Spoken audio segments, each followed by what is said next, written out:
19세기 말 어느 날 스웨덴의 화학자 알프레드 노벨이라는 사람이 침상에서 아침에 일어나서 신문을 가져왔습니다. 그리고 그 지역 신문인데 그 신문을 펴고 커피 한 잔을 마시는데 그 지역 신문 부고란에 알프레드 노벨이 어저께 죽었습니다 라는 기사가 딱 난 겁니다. 다이너마이트를 발명한 알프레드 노벨이 어제 세상을 떠났습니다. 그는 다이너마이트를 발명을 했습니다. 그리고 그 다이너마이트로 전쟁에서 그 어느 때보다도 이제는 더 확실하게 많은 사람들을 아주 쉽게 죽일 수 있게 되었습니다. 그는 사람을 쉽게 많이 죽일 수 있는 무기를 발명하고 어제 세상을 떠난 것입니다. 그것을 발명하는 과정에서 그는 아주 큰 돈도 벌어서 큰 부자가 됐습니다. 그러나 그는 어제 이제 세상을 떠났습니다라고 자기가 죽었다라는 부고가 거기 신문에 실린 것입니다. 이 신문 기자는 마치 이 글을 쓰면서 부고의 글을 쓰면서 그의 무덤 앞에 이제 죽은 자의 무덤 앞에 세울 비석에 쓸 그 글을 쓴 것처럼 그렇게 그의 일생에 대해서 썼던 것입니다. 그러나 그 기사는 잘못 작성된 기사였습니다. 그가 죽은 것이 아니고 어제 죽은 사람은 그의 형이었어요. 신문 기자가 잘못 알고 이 다이너마이트를 발명을 한 이 알프레드 노벨이 죽은 줄 알고 그렇게 썼던 것입니다. 그러나 그 잘못된 신문 기사로 인해서 이 알프레드 노벨의 커다란 변화가 생기게 된 것이에요. 그는 생각을 했습니다. 이 신문 기사를 읽으면 내가 죽으면 나는 이렇게 사람을 많이 죽일 수 있는 그런 무기를 발명을 하고 그리고 나서 큰 돈을 벌고 그리고 나서 죽었구나. 내 일생은 이렇게 평가를 받게 되는구나 라고 생각을 했고 내가 이렇게 죽으면 안 되겠지라고 생각을 했던 것입니다. 그래서 이제 남은 인생은 이렇게 살지 말고 좀 좋은 사람으로 선한 사람으로 살아야 되겠다라고 생각을 하고 그동안에 벌었던 돈 중에서 94% 거의 전액을 그 노벨 재단을 만들어서 거기에 노벨상을 이제 만들고 거기에 기증을 했던 것입니다. 그래서 이제 세상에 노벨상이라는 것이 생기게 됐던 것이죠. 노벨상은 세계 평화에 크게 기여한 훌륭한 과학자들과 작가들에게 주어지는 큰 상인 것입니다. 그 상을 만들어 놓고 그가 말하기를 모든 사람은 인생의 중간에서 자신이 죽으면 세워질 그 묘비에 기록될 말이 무엇인지를 생각하고 그 말을 수정할 수 있는 인생의 후반기를 살 기회가 주어져야 합니다 라고 그렇게 말했던 것입니다. 여러분이 원하시는 삶은 어떤 삶인가요? 지금 여러분이 살기를 원하시는 그런 삶을 살고 있으신가요? 아니면 알프레드 노벨처럼 이제 좀 수정이 필요하다라고 생각하시는 분은 아니 계십니까? 오늘 본문의 이야기는요, 심판의 하나님이 은혜의 하나님으로 그 하나님이 마음을 바꾸신 그런 사건의 기록입니다. 저는 성경의 기록 중에서 아주 놀라운 사실들을 발견을 합니다. 그 말씀은 바로 인간이 하나님을 거역하고 하나님으로부터 에덴의 동산에서 쫓겨나기 바로 직전에 벌어졌던 일 때문입니다. 창세기 3장 21절에 보면 여호와 하나님이 아담과 그의 아내를 위하여 가죽옷을 지어 입히시니라 이렇게 기록이 되어 있습니다. 저는 이 말씀이 너무나 놀라운 것입니다. 아담과 하와가 하나님의 말씀을 거역했을 때 하나님 앞에 죄를 범한 죄인이 되어버린 것 아닙니까? 그 죄인이 이제 하나님과 단절이 되어버리는 이런 상황인데 이때에 그 하나님께서는 그 죄인을 죽여버렸다거나 멸망시켜버렸다거나 이러지 않고 하나님께서는 그들의 죄를 덮어주는 가죽옷을 만들어서 친히 그들에게 입혀주셨다라고 기록이 되어 있는 것입니다. 죄인을 대하시는 하나님이 놀랍지 않습니까? 제가 놀라웠던 이유는 하나님의 말씀에 불순종해서 선악과를 따먹은 이 아담과 하와는 그 죄를 지은 순간부터 절대로 하나님과는 단절이 되어버려서 하나님도 그들을 찾아오실 수가 없게 된 줄 그동안 알고 있었기 때문입니다. 하나님의 사람들이 죄를 짓는 순간 하나님과 단절이 되면 하나님도 그들을 찾아올 수 없고 이 죄인도 하나님께 나아갈 수 없다라는 것으로 믿고 살았기 때문이에요. 그런데 오늘 이 말씀을 보니까 아담과 하와가 하나님께 죄를 지었어요. 그랬는데 아담과 하와는 그때부터 하나님께 찾아갈 수는 없게 되어버렸으나 그러나 스틸 하나님께서는 그 죄인을 언제든지 마음대로 찾아오실 수 있다. 그리고 그 죄인을 찾아오셔서 하나님이 하시고 싶은 무슨 일이든지 그 죄인에게 하실 수 있게 됐다 라고 말씀을 하신 것입니다. 그렇게 하신 것이에요. 그 놀라운 것은 하나님께 불순종한 그들을 위해서 하나님은 짐승을 잡으셨어요. 아마도 제가 추측할 때 건강하고 좋은 그 어린 양 한 마리를 잡으셨을 것이라 생각이 들어요.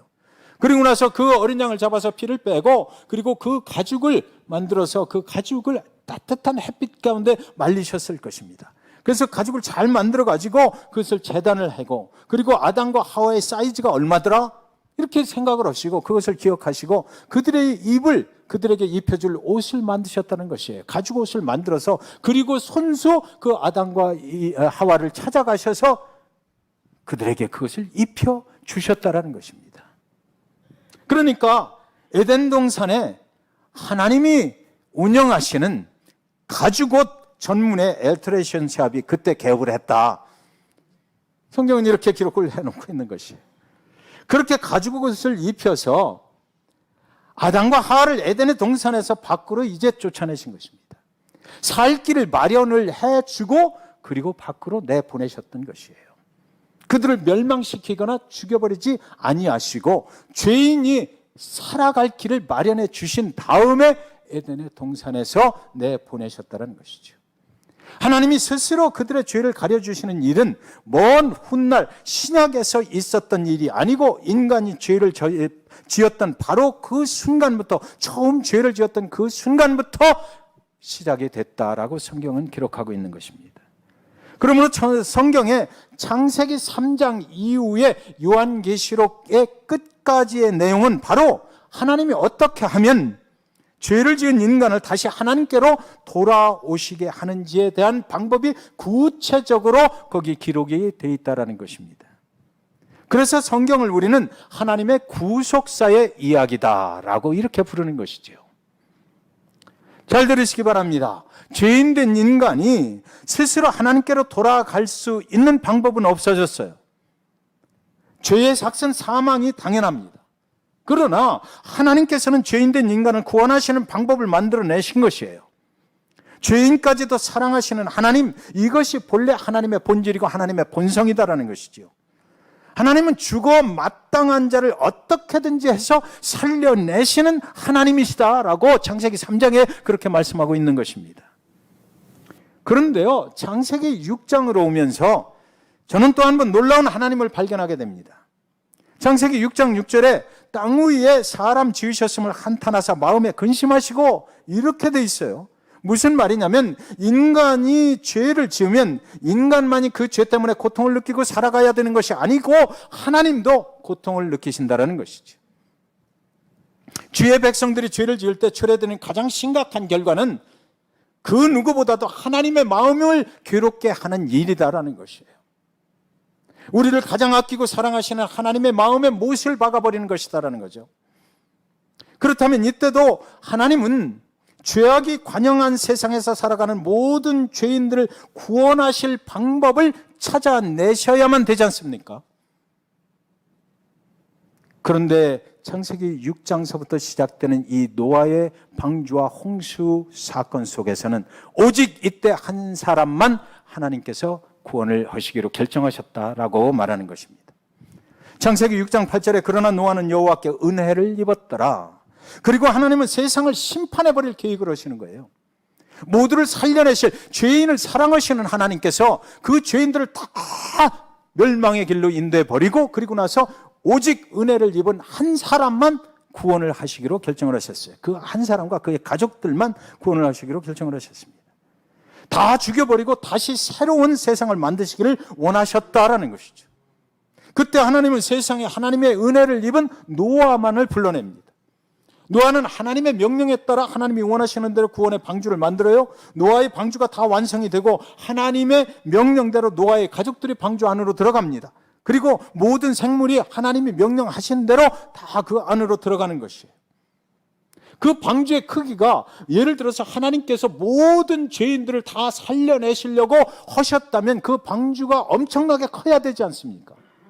그런데 노아에게 시켜서 만든 방주의 크기는 지정이 되어 있는 것이에요. 한계가 있는 것입니다. 다 들어갈 수가 없어요. 하나님이 모든 죄인을 구원하시는 하나님이시라면 사랑하는 여러분, 이때 노아에게 만들라고 명령하신 방주의 사이즈가 엄청나게 컸어야 되는 것 분명합니다.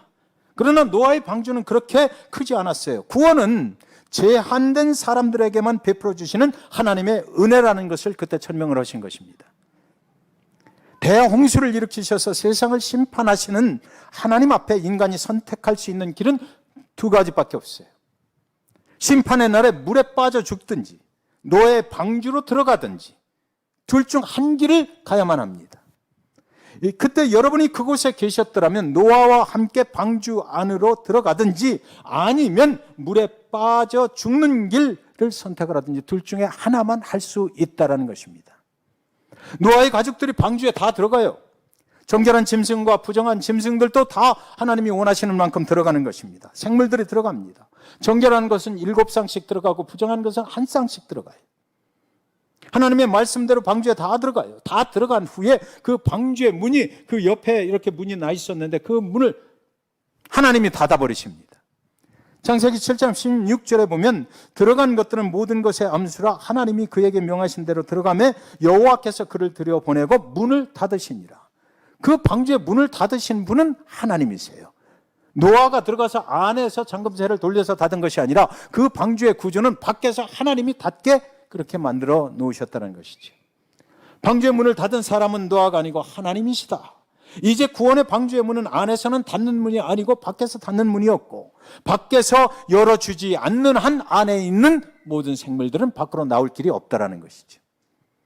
문이 닫혔으므로 이제 어느 누구도 더 이상 그 안으로 들어갈 수도 없습니다. 심판은 그런 것입니다. 심판의 날이 닥치면 더 이상 누구도 그 안으로 들어갈 수가 없습니다. 노아에게 하나님이 방주를 안전하게 운행하라고 키를 주지 않았어요. 방주가 그 대홍수 속에서 안전하게 운행할 수 있도록 그에게 돛을 달라고 돛을 주지도 않았습니다. 이제 구원의 방주 안에 들어있는 모든 생명체 인간을 포함해서 생명들의 미래는 하나님의 손에 있는 것입니다. 하나님만이 그 구원의 방주를 움직이실 수 있는 것이에요. 구원은 인간이 하는 일이 아니라 하나님이 하시는 일이다라는 것이죠. 인간은 예수를 믿고 구원을 받으면 그때부터 내 뜻대로 살지 않습니다.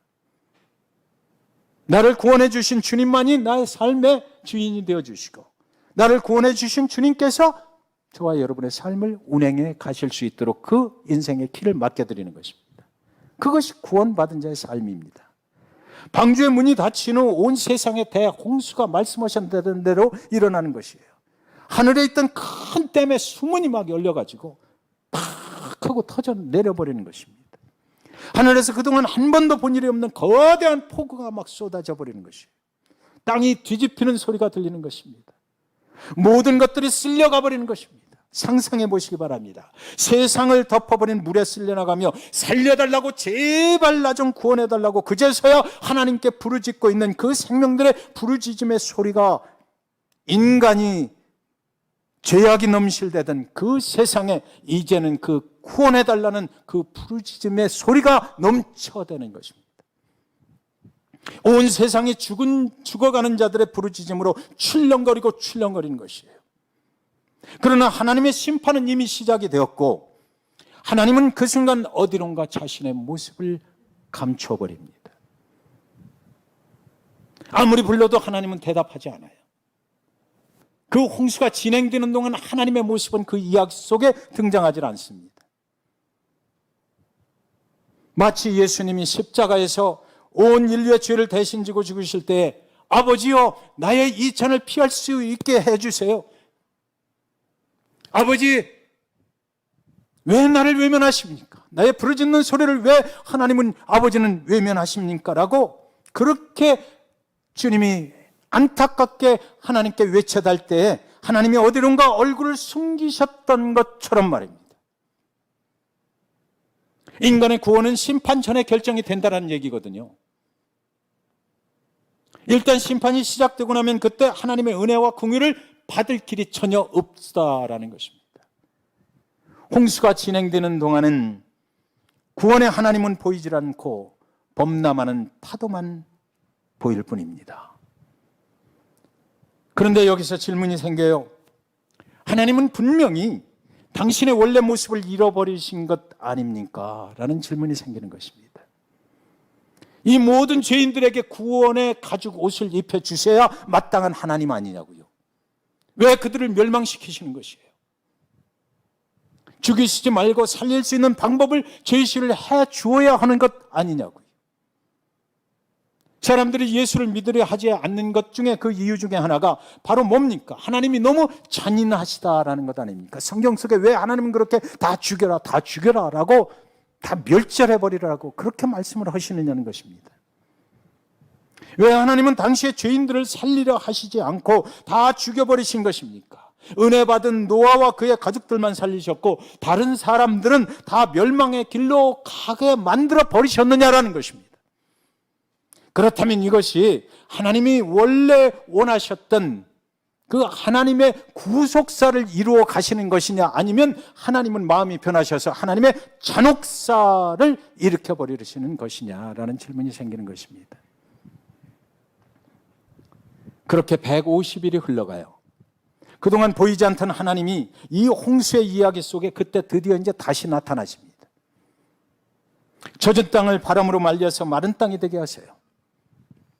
방주 안에서 있었던 노아와 가족들은 드디어 밖으로 나오게 됩니다. 그들은 하나님의 심판으로 모든 만물이 멸망당할 때 생존자들이 되어서 방주에서 살아나오는 것이에요. 세상의 모든 사람들이 다 죽어 나갔는데 그들만 생존했습니다.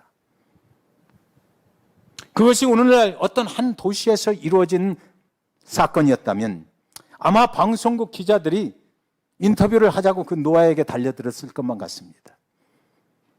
그래서 이렇게 물었겠지요. 어떻게 당신과 당신 가족들만 이 대홍수 속에서 생존할 수 있었습니까? 그 비법이 뭡니까?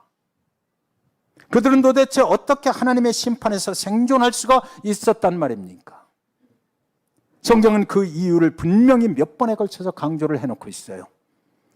첫 번째는 6장 22절에 보면 노아가 그와 같이 하여 하나님이 자기에게 명하신 대로 다 준행하였더라.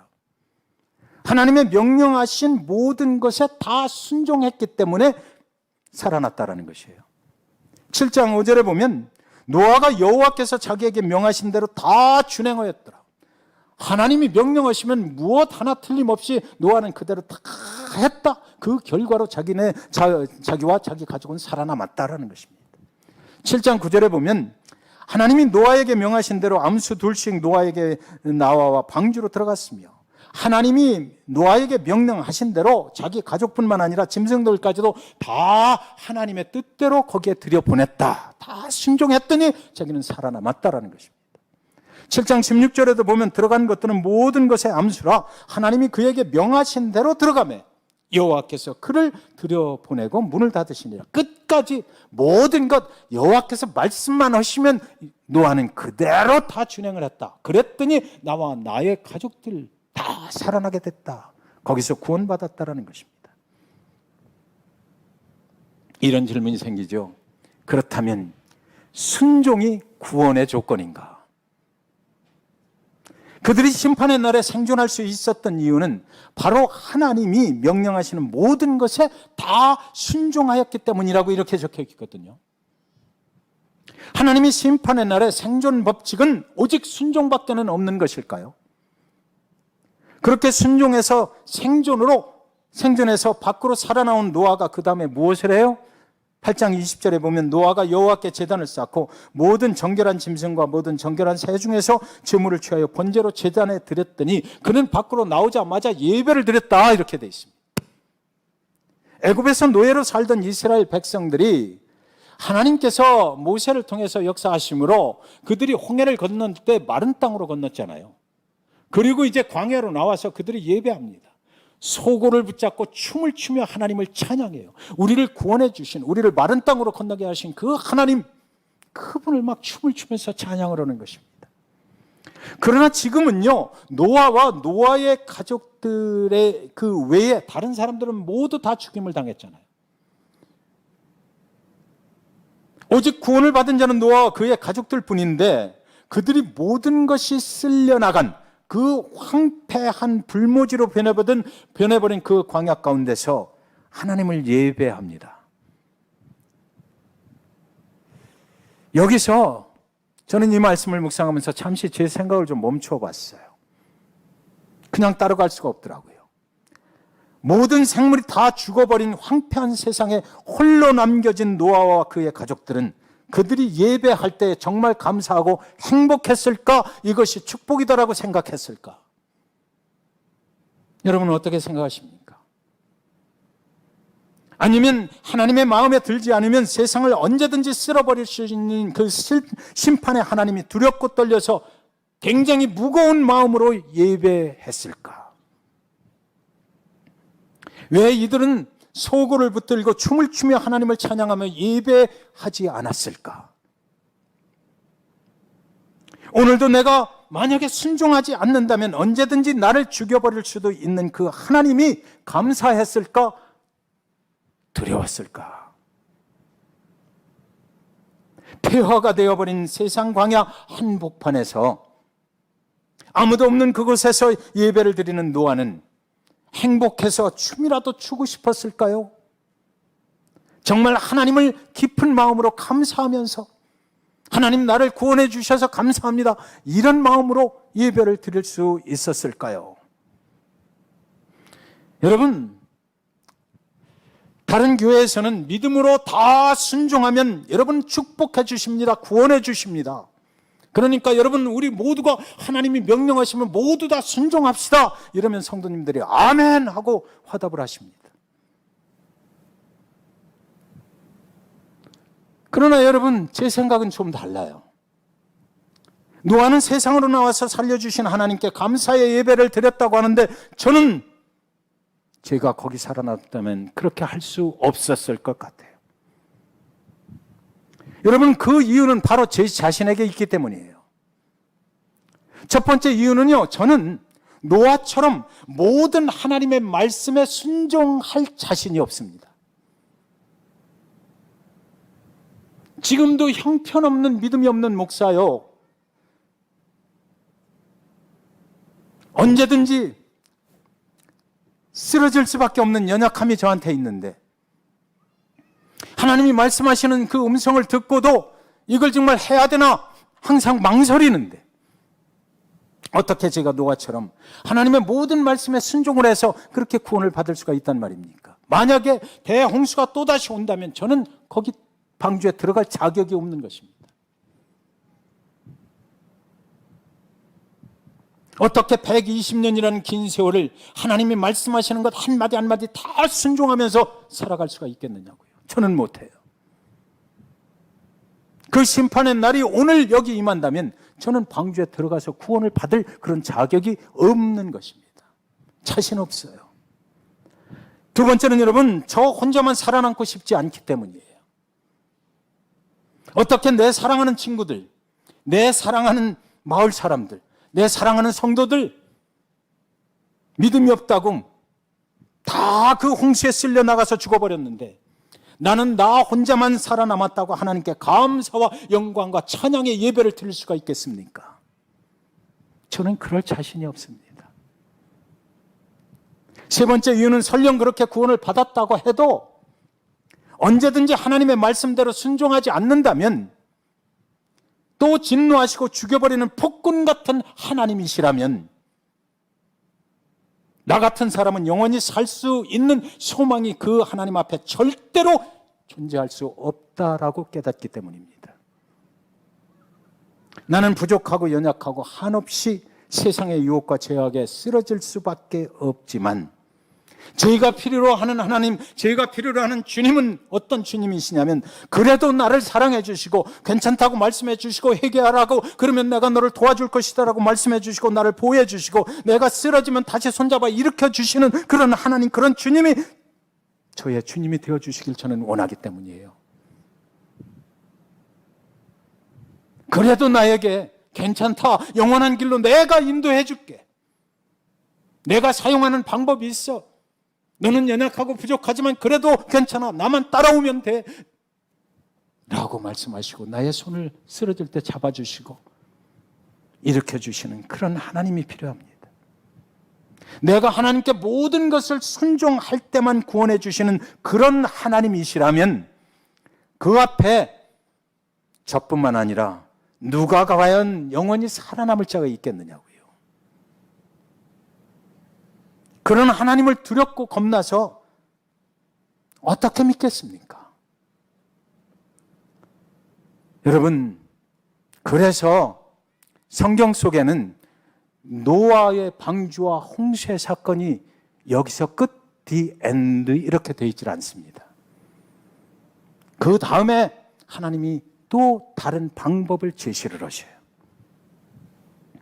여기서 이 사건의 기록이 이렇게 끝이 나고 말았다면 이 세상에 하나님을 믿을 사람이 누가 있겠어요? 누가 구원을 받을 자격이 있겠습니까? 그러나 8장 21절로 넘어가면서 이렇게 연결이 됩니다. 여호와께서 그 향기를 받으시고 그 중심에 이르시되 내가 다시는 사람으로 말미암아 땅을 저주하지 아니하리니 이는 사람의 마음이 계획하는 바가 어려서부터 악함이라 내가 전에 행한 것 같이 모든 생물을 다시 멸하지 아니하리니 다시는 멸하지 아니하겠다라고 분명하게 약속하시는 것입니다. 하나님이 말씀하시는데 뭐라고 그러시냐면 내가 다시는 사람을 저주하거나 사람이 살아가는 땅을 저주하지 아니하리라 라고 하셨어요. 사람의 죄악으로 말미암아 심판을 받아 죽을 수밖에 없다 하더라도 다른 방법으로 살려내는 길을 열어주시겠다라는 것이거든요. 노아의 방주와 홍수 사건은 죄인을 향한 하나님의 심판의 모델을 제시한 것이다라는 것이죠. 마지막 날 종말의 날에 그 심판의 날에는 분명히 어떤 방법으로든지 이렇게 될 것입니다. 홍수는 아닐지라도 더 이상 구원의 방주가 닫힌 후에는 들어갈 수 없을 거예요. 그 전에 우리의 예수 믿음을 우리는 스스로 증명을 해야 되고 확증을 해야만 하는 것입니다. 그 심판이 있기 전에 우리는 해야 돼요. 그러나 이 노아의 방주 구약에 있는 그 홍수 사건은 그날에 대한 모델의 케이스로 제시를 한 하나님이 제시한 사건이었다는 것이죠. 그것이 계속되지 않는다라고 하나님이 말씀하셨어요. 약속하셨습니다. 다시는 그런 심판을 하시지 않겠다고 분명히 하나님은 약속을 하셨습니다. 죄인은 심판의 날에 이렇게 죽어 마땅하지만 사실은 이렇게 죽어버리는 것이 죄인의 길이지만 사실은 그렇지만 다시는 이런 방법으로 심판을 하지 않겠다라고 말씀을 하셨습니다. 9장 14절 15절에 보면 내가 구름으로 땅을 덮을 때에 무지개가 구름 속에 나타나면 내가 나와 너희와 및 육체를 가진 모든 생물 사이에 내 언약을 기억하리니 다시는 물이 모든 육체를 멸하는 홍수가 되지 아니할지라 그랬습니다. 심판의 먹구름이 덮이오는 그날에 그 먹구름 뒤에 하나님의 언약의 증표인 무지개를 펼치시겠다라고 약속하셨어요. 오늘 이렇게 하신 말씀 다시는 내가 너희를 멸하지 아니하리라 라고 하신 그 언약의 증표가 무지개가 되어서 떠오른다는 것입니다. 약속한 것을 꼭 지키시겠다고 무지개 언약을 주신 것이에요. 그러니까 노아의 방주와 홍수의 사건은 하나님의 심판의 기록으로 끝나는 것이 아니고 마땅히 심판받아 죽어야 할 그 인간에게 구원의 길을 열어주시는 하나님의 은혜의 무지개의 기록으로 이어지고 있다는 것이죠.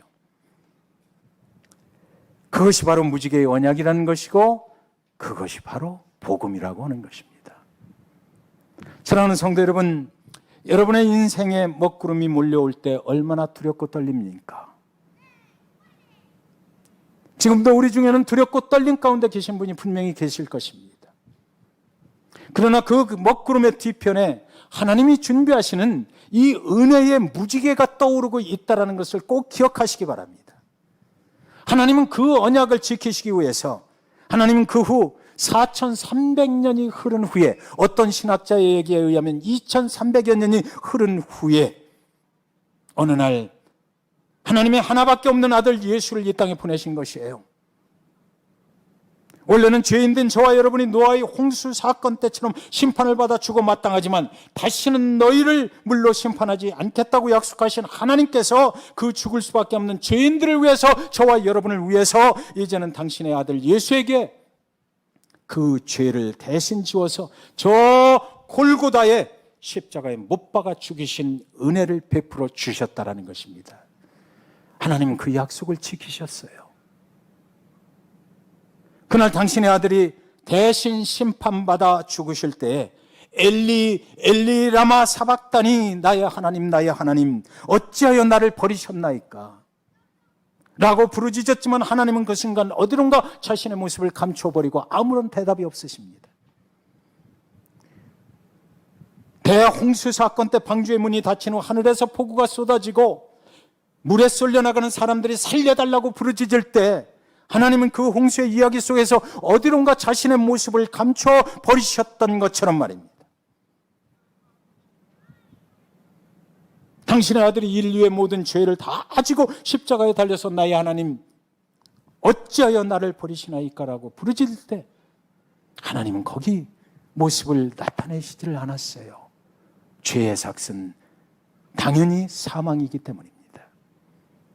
그러나 하나님은 우리 대신 당신의 아들을 죽이심으로 우리에게 구원의 길을 열어주신 것이에요.